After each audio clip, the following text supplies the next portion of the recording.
Two-Gun Kitty, the Catnip Outlaw here, and we have a follow-up review for the Zev OZ9. If you caught my previous review of the firearm after its first outing at the range, it had a few hiccups. It wasn't going into battery and was having some ejection issues as well. Took it home, kind of broke it down a little bit, cleaned it up, gave it a good lubing, and just kind of like hand cycling rounds. It still was having issues going into battery with a couple of different defensive ammos and the range ammo that I had used. I had called Zev and explained to him what I had seen, because on the guide rod there seems to be a lot of kind of like markings on the part of the guide rod that comes up against the barrel.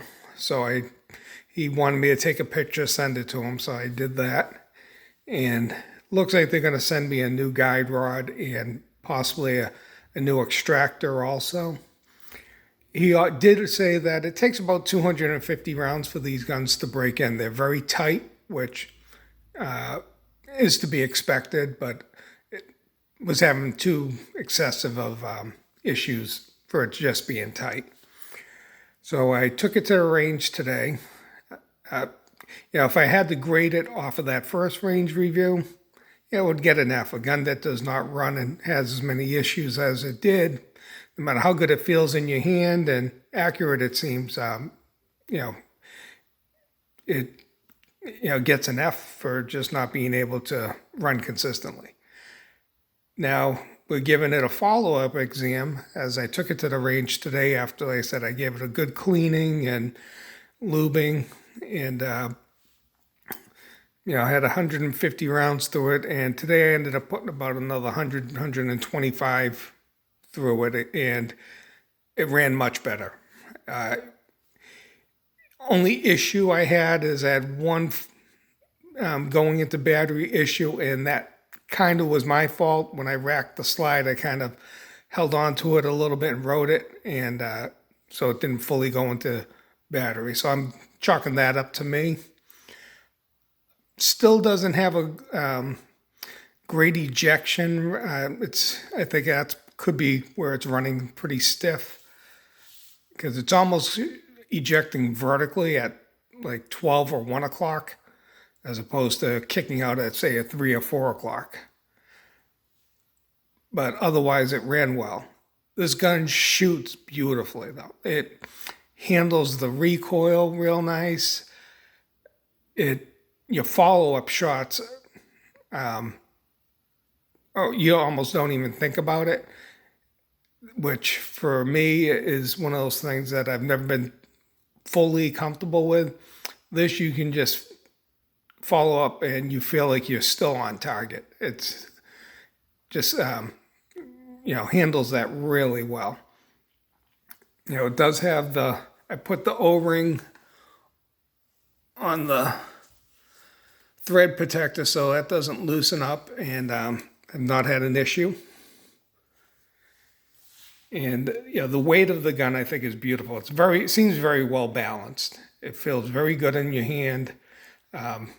Works very well with the Holosun 507 I put on there.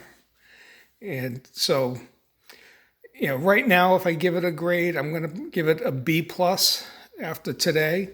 So it's moving on up. This gun's a great shooter. There's no doubt about it. In the hands of someone who knows what they're doing, this thing's is like right on the money. And the only other complaint I have is they give you PMags.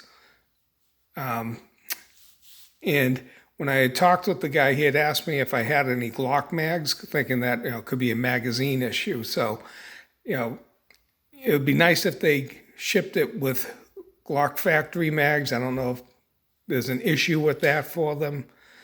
But for a gun of this caliber and cost, it would be nice, because if they think that the magazine could be an issue, it's a little disheartening for the price. But that's a minor issue. I had no problem with the PMags today, so I'm not going to say it was a magazine issue, but that's usually one of the items you look at when a gun's having issues. Is it magazine? Is it ammo?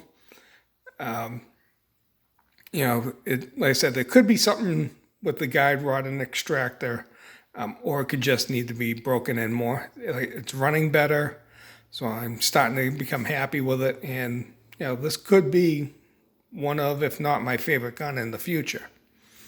Right now the Beretta 92 from Langdon Tactical is my go-to for being comfortable with a firearm and enjoying it, and this could usurp that.